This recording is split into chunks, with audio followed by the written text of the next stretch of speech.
আমি অভিক। আজ আপনাকে পশ্চিমবঙ্গের এক প্রতিবেশী রাজ্যে নিয়ে যাব, যা বর্ষায় প্রাণবন্ত হয়ে ওঠে, যেখানে প্রকৃতির বিভিন্ন রূপ একসাথে দেখতে পাবেন। ঝর্ণা, লেক, নদী, পাহাড়, মন্দির ছাড়াও আছে এমন কিছু জায়গা যা গ্যারান্টি আপনাকে নস্টালজিক করে দেবে। অভিনেতা মহানায়ক উত্তম কুমারের বাগান বাড়িটা দেখে নিলাম। এই জায়গা থেকে কিন্তু নেতাজি অন্তর্ধান হয়েছিলেন, যেখানকার আইডেন্টিটি হলো কয়লা খাদান। ওখানে কিন্তু এক দু জায়গার মধ্যে আগুন জ্বলছে, মানে রীতিমতো ভালো ফ্লেমে আগুন জ্বলছে। তাহলে চলুন এই বর্ষায় একসাথে ঘুরে আসি ধানবাদ থেকে।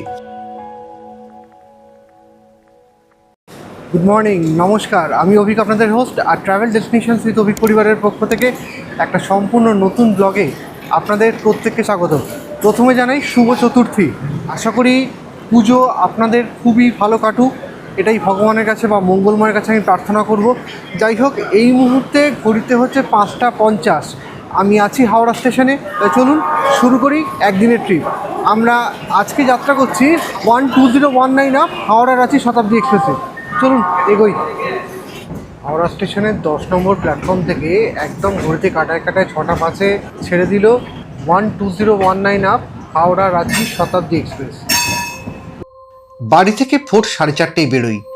ভানুর ঘুম ভাঙলেও মানুষজনের ঘুম ভাঙেনি, আর তাই দরকার ছিল অনবোর্ড প্যান্ট্রি থাকা ট্রেনের রিজার্ভেশন করা।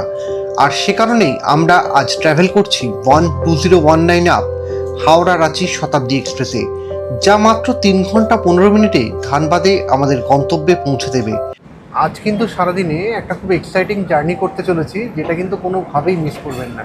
ট্রেন যখন হাওড়া ছাড়ে তখন ওয়েদার কিন্তু ছিল একদম ফাটাফাটি। আজকে কিন্তু রোদ্দুর উঠেছে, বেশ সুন্দর রৌদ্রোজ্জ্বল আবহাওয়া। এবারে দেখার বিষয় যে আজকে বৃষ্টি হয় না। শতাব্দীতে সকাল সকাল 1 বোতল জল আর নিউজ পেপার দিয়েছে, যেটা দেখে ভালো লাগলো। এর আগে আমি প্রায় 8-10 বছর আগে শতাব্দীতে উঠেছিলাম, তখন কিন্তু হিন্দি আর ইংরেজি এই দুটো পেপার পাওয়া যেত। এখন দেখলাম যে বাংলা নিউজ পেপার দিচ্ছে। গ্রেট। ট্রেনের গতি বাড়তে না বাড়তেই শুরু হলো প্যান্ট্রি সার্ভিস। প্রথমেই দিল গরম গরম চা, যা সেদিন আমার খুব দরকার ছিল। সকালবেলা বাড়ি থেকে উঠে চা খেয়েছিলাম, কিন্তু ঘুমের আমেজটা ঠিক কাটেনি। তো ট্রেনে চা দিতে বানিয়ে নিলাম, বিস্কুট ডুবিয়ে চা খাই। চা কিন্তু আইআরসিটিসি তার নিজস্ব যে ব্র্যান্ডিং, মানে টলটলে পাতলা জলের মতো চা, সেই কোয়ালিটি কিন্তু বহুত বজায় রেখেছে। এর থেকে ইনস্ট্যান্ট টি কিন্তু টেস্ট অনেক বেটার হয়। চায়ের ঘনত্ব কম হলেও ট্রেনের গতি কিন্তু কমেনি। সত্যিই নামে শতাব্দী না, কামেও শতাব্দী। আর দেখতে দেখতে ব্রেকফাস্টের সময়ও এসে গেল। ঘড়িতে সকাল 7টা 35। এত সকালে কিন্তু কোনোদিনই ব্রেকফাস্ট করি না। যাই হোক, ব্রেকফাস্ট দিয়েছে। কী কী দিয়েছে এবার দেখার বিষয়। তো 2 পিস ব্রেড আছে। এটা হচ্ছে ম্যাঙ্গো ড্রিঙ্ক, এটা পরে খাবো, থাক।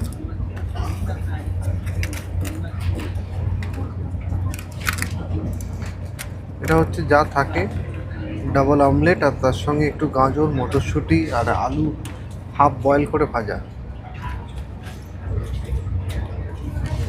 মিক্সড ফ্রুট জ্যাম,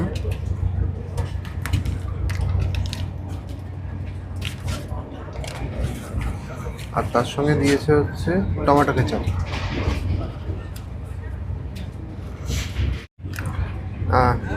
জ্যাম এসেছিল আমার, তো বাটার চাইলাম, বাটার কিন্তু পাওয়া গেল। আর দেরি না করে সকাল সকাল ব্রেকফাস্ট করে নিলাম। খাবারের মান নিঃসন্দেহে প্রশংসনীয়। অমলেট স্বাদে নরম, আর তার সঙ্গে কিন্তু গরমও। আর ওদিকে আমাদের ট্রেন ছেড়ে দিল দুর্গাপুর। এবারে আসি খরচের বিষয়। আজকে আমাদের দুজনের শতাব্দী এক্সপ্রেসে মিল নিয়ে খরচা পড়েছে 1500 টাকা। আপনারা চাইলে মিল ছাড়াও শতাব্দীতে যাত্রা করতে পারেন, সেক্ষেত্রে খরচ মাথাপিছু 180 টাকা করে কম পড়বে। এছাড়াও আপনারা চাইলে 22387 ব্ল্যাক ডায়মন্ড এক্সপ্রেস এবং 22303 হাওড়া গয়া বন্দে ভারতে করে ধানবাদ পৌঁছাতে পারেন। ফাইনালি দেখতে দেখতে 3 ঘন্টা 5 মিনিটে ট্রেন জার্নি শেষ করে আমরা ঢুকে পড়লাম ভারতের কোল ক্যাপিটাল ধানবাদে।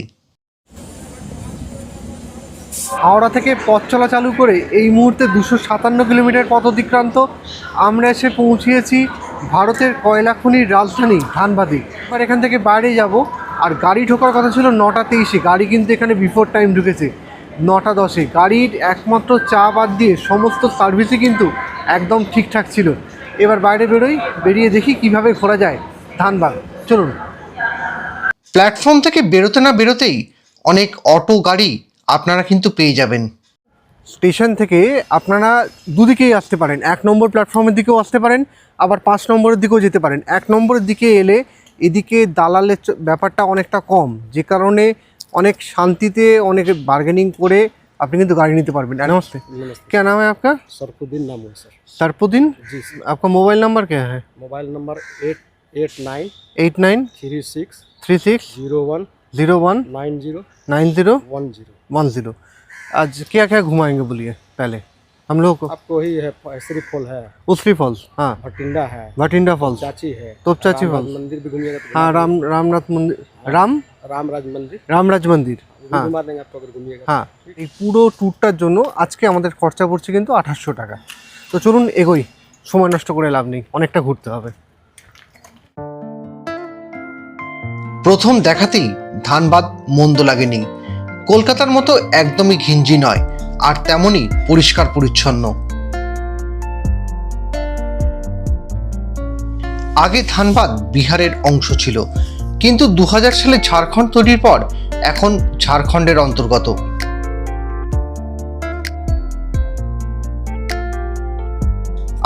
টাকায় মোট 5টা স্পট ঘুরবো, এই কথাই আমাদের হয়েছিল।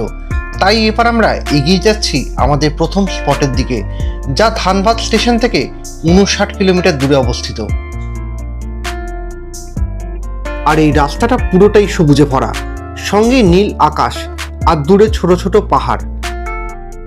প্রকৃতির এই সৌন্দর্য মনকে অভিভূত করে দেবে।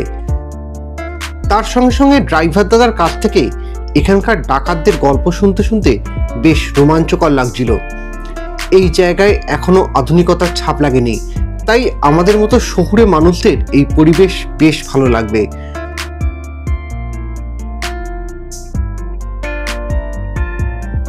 প্রায় 1 ঘন্টা পর আমরা পৌঁছালাম আমাদের প্রথম স্পট উষ্ট্রি নদীর ধারে।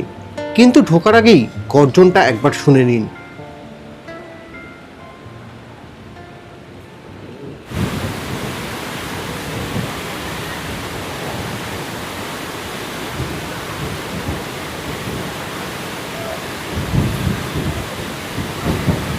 রোড ট্রিপটা কেমন লাগলো বলুন তো? এত সুন্দর আবহাওয়া, তার মাঝখানে নীল আকাশ, চারপাশে সবুজ গ্রিনারি, তার মাঝখান থেকে চলে আসা, আর তারপর এসে এখানে যে বোনাসটা পাওয়া, এইরকম একটা ফাটাফাটি জলপ্রপাত। চশমার গ্লাসটা যদি দেখেন তাই দেখবেন গ্লাসের রং কিন্তু জলের ছিটে পড়ে চেঞ্জ হয়ে গেছে। আমি দাঁড়িয়ে আছি কিন্তু ফলস থেকে মোটামুটি 15-20 ফুট দূরে, আর সেখানেও কিন্তু জলের কোনো খামতি নেই। এই দেখুন, জল ছিটে আসছে। ছোটবেলায় আমরা সবাই একটা বিখ্যাত কবিতা পড়েছি, উষ্ট্রি নদীর ঝর্ণা দেখতে যাব, দিনটা বড় বিশ্রী। শুনছো বজ্রের শব্দ, শ্রাবণ মাসের বাদলা, উষ্ট্রিতে বান এসেছে, জলের স্রোত বড় দুরন্ত, অবিশ্রান্ত ছুটে চলেছে। আজ সেটাই চাক্ষুষ করলাম। ছোটবেলায় পড়া পাঠকে সামনে থেকে দেখে কেমন নস্টালজিক লাগছে বলুন তো। অনেকেই দেখছি নিচে দাঁড়িয়ে আছে, যাবেন নাকি? চলুন। বর্ষার চমকের সঙ্গে সঙ্গে বর্ষার বিপদও আসে। পাথর স্লিপারি হয়ে ওঠে, নদীর জলস্রোত বেড়ে যায়। অতএব সবসময় নির্দিষ্ট দূরত্ব বজায় রাখবেন। এত কাছ থেকে ঝর্ণার এমন রূপ আমি আগে দেখিনি। বর্ষাকাল এই জায়গাগুলোকে এক অনন্য রূপ দিয়েছে। এখানে টুকিটাকি খাওয়ার আপনারা পেয়ে যাবেন। তাছাড়া এই জায়গাটা পিকনিক স্পট হিসেবেও কিন্তু খুবই বিখ্যাত।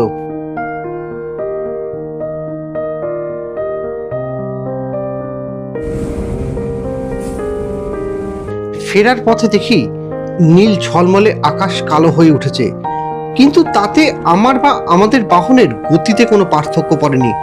চারপাশের দৃশ্য আরো সুন্দর হয়ে উঠেছিল। বারবার আমার মাথায় একটা কথা আসছিল, এই মেঘলা ওয়েদার আর তাতে যদি এক কাপ গরম চা হয় তাহলে তো জমে ক্ষীর। আর এই কথাটাই আমি আমাদের ড্রাইভার দাদাকে জানালাম।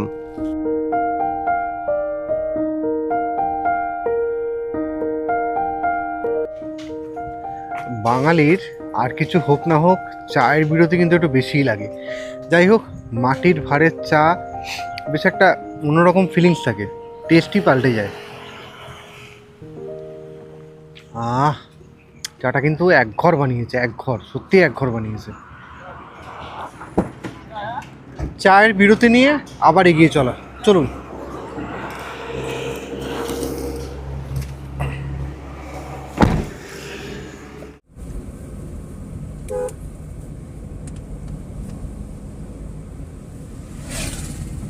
আকাশের মেঘ সরে গিয়ে এক চিলতে রোদ বেরিয়েছে, আর আমরা তিনজন গল্প করতে করতে এগিয়ে যাচ্ছিলাম।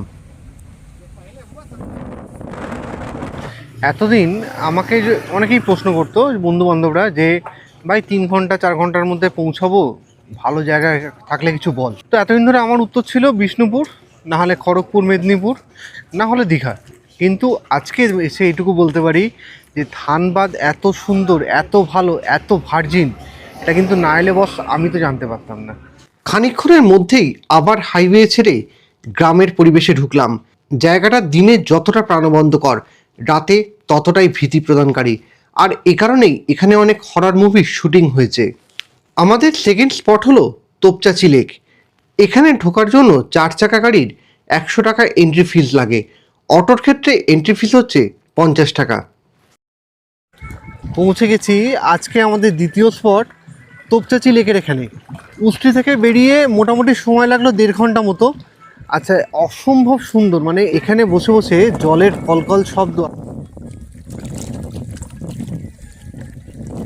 তার সঙ্গে একটা সুন্দর শান্ত মৃদুমধুর হাওয়া বয়ে যাওয়া, আর তার সঙ্গে এই আকাশ, এই প্রকৃতি, সব কিছু মিলিয়ে কিন্তু কম্বিনেশনটা ফাটাফাটি লাগবে। তোপচাচির এখানে থাকার কিছু ব্যবস্থা আছে, আমি দেখলাম একটাই লজ আছে। যদি মনে করেন থাকবেন তাহলে থাকতে পারেন। আর এই পেছন দিকে হচ্ছে পরেশনাথ পাহাড়। কয়েকদিন আগেই আমি পরেশনাথে এসেছিলাম, মধুবন থেকে পরেশনাথের ট্রেকও করেছি। আশা করি ভিডিওটা আপনারা দেখেছেন। যারা দেখেননি তাদের জন্য আই বাটনে ওই ভিডিওর লিঙ্ক দেওয়া থাকবে। চারপাশের নীরবতা আর এই বিশাল জল আর দূরে সবুজে মোড়া পাহাড়ের দৃশ্য, মনে হচ্ছিল যেন প্রকৃতির কোলে আশ্রয় নিয়েছি। আর তাই ভাবলাম এখানে বসে খানিকক্ষণ বিশ্রাম করে নিই।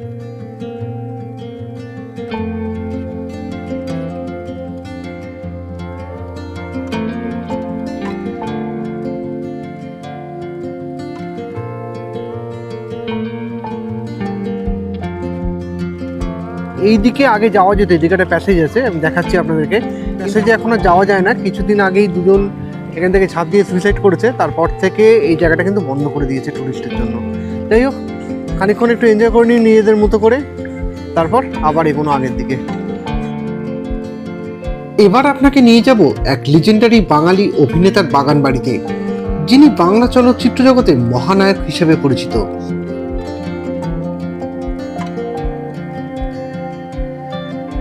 এই বাড়িতে কত স্মৃতি জড়িয়ে আছে তার সাক্ষী এই ফার্নিচার আর দেওয়ালগুলো। কত গুণীজনের একসময় এখানে আনাগোনা হতো, কিন্তু আজ বাড়ি কালের নিয়মে পুরোটাই ফাঁকা।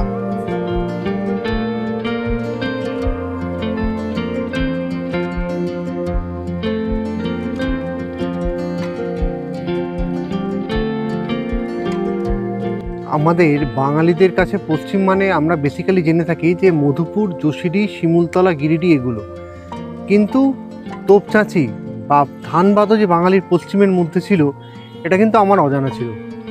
তোপচাঁচিতে বিখ্যাত বাঙালি অভিনেতা মহানায়ক উত্তম কুমারের বাগান বাড়িটা দেখে নিলাম। এবারে আবার আগে এগিয়ে যাওয়ার পালা। তো চলুন এগোই, দেখি পরবর্তী স্পট কি আছে।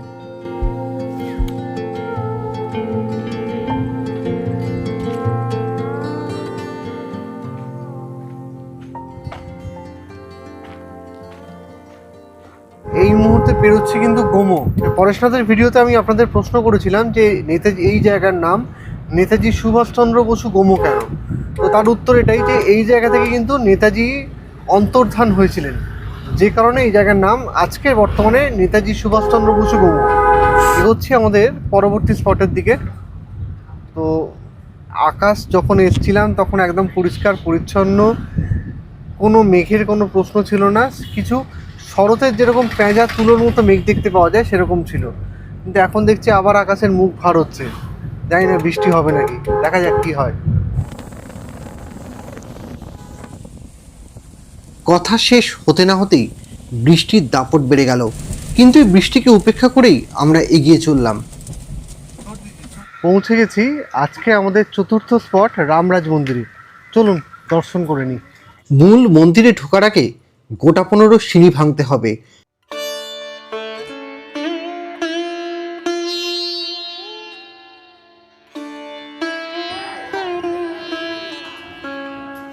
এখানে ঢোকার সময় কিন্তু এই সিস্টেমটা খুব ভালো। আমি যখন স্বর্ণ মন্দিরে গেছিলাম অমৃতসরে, তখন ওখানে আমি দেখেছিলাম যে পা ধুয়ে তারপর ভেতরে ঢোকা। আরও অনেক মন্দিরেই আছে। মন্দির চত্বর ভীষণ শান্ত এবং প্রচুর জায়গা নিয়ে তৈরি।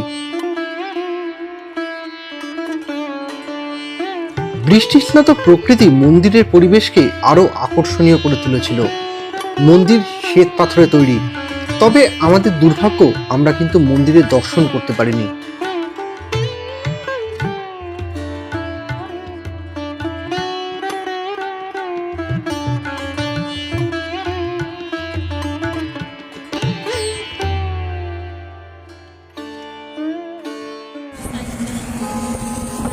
এরপর আমরা এগিয়ে চললাম ভাতিন্দা ফলসের দিকে, আর আবহাওয়া প্রচণ্ডভাবে খারাপ হতে শুরু করলো।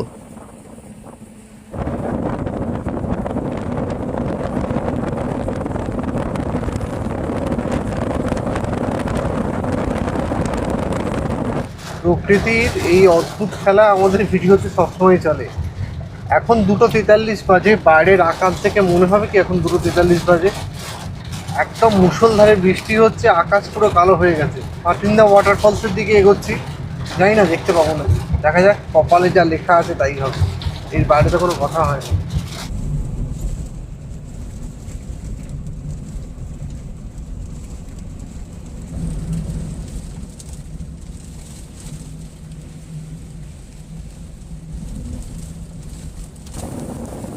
কিন্তু প্রচণ্ড বৃষ্টিপাতের সঙ্গে মুহুর্মুহু বজ্রপাতের ঘন ঘটায় আমরা ভাতিন্দা ফলসের সামনে গিয়েও ফলসে ঢুকিনি, এবং আমরা এগোলাম আমাদের অন্তিম গন্তব্য এবং ধানবাদের আইডেন্টিক্যাল কয়লা খনি দেখতে।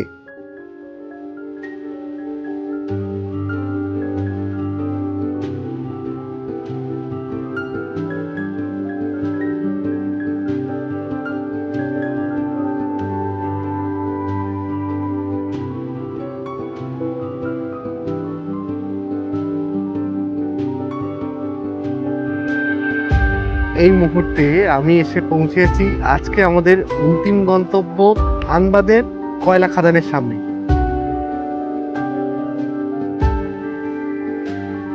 এত বৃষ্টি, মানে মুষলধারে বৃষ্টি হয়েছে, তার তো জলজান্ত সাক্ষী আপনারা। তারপরেও কিন্তু খাদানের বিভিন্ন জায়গা থেকে যে গ্যাস বেরোচ্ছে, এবং দূরে 1-2 জায়গায়, মানে জানি না ক্যামেরায় আসবে নাকি, ওখানে কিন্তু 1-2 জায়গার মধ্যে আগুন জ্বলছে, মানে রীতিমতো আলো ফ্লেমে আগুন জ্বলছে এত বৃষ্টির পরও। এটা তো প্রকৃতি নিজের খেলা ছাড়া আর কিছুই না, এটুকু আমি বলতে পারি। যেটা মানে বাজে ঘটনা হলো আমার সঙ্গে, আমি যখন ভাতিন্দা ফলসে গিয়ে পৌঁছালাম দেখলাম যে মুষলধারে বৃষ্টি। গাড়ি থেকে নেমে খানিকটা অবধি যেতে যেতে প্যান্ট অর্ধেক ভিজে গেছিলো, যে কারণে পরে আঙ্কেল গাড়ির এসি চালিয়েছিল বলে মানে প্যান্টটা শুকিয়েছে আমার। ন্যাচারালি কোনো ভিডিওগ্রাফি করতে পারিনি। ইনফ্যাক্ট এন্ট্রান্সের ওখানে 50 টাকার টিকিট লাগে। তো তারাও আমাদেরকে দেখে বললো, দেখুন যদি যেতে পারেন তাহলে ফেরার সময় টিকিটটা কেটে নেবেন, এটুকু বলবো। তো ন্যাচারালি আপনারা যখন গাড়ি নিয়ে আসবেন তখন কিন্তু আপনাদেরকে ওখানে 50 টাকা এন্ট্রি ফি দিতে হবে। একদিনে ঝর্ণা, লেক, মন্দির, নদী, কয়লা খাদান সমস্ত কিছু ঘুরে এবারে বাড়ি যাওয়ার পালা। তাই পৌঁছালাম ধানবাদ স্টেশনে। ফাইনালি শতাব্দী এক্সপ্রেস ঢোকার সময় হয়ে এসছে। এখন ঘড়িতে বাজে হচ্ছে 5:10, আর 10 মিনিটের মধ্যে ঢুকবে। আর শতাব্দী এক্সপ্রেস ধরে আবার কলকাতায় ফিরে যাওয়ার। তো ট্রেন ঢুকলে ট্রেনে উঠে কলকাতা ফিরবো। আজকের মতো ভিডিও এখানেই শেষ করছি। দেখা হবে পরবর্তী ব্লগে আবার নতুন কোনো গল্পের সঙ্গে। ততক্ষণ সুস্থ থাকবেন, সাবধানে থাকবেন, আর হ্যাঁ, অবশ্যই ভালো থাকবেন। আর যদি আমাদের ভিডিও ভালো লেগে থাকে তাহলে আমাদের পরিবারের সদস্য হওয়ার অনুরোধ করবেন। টাটা।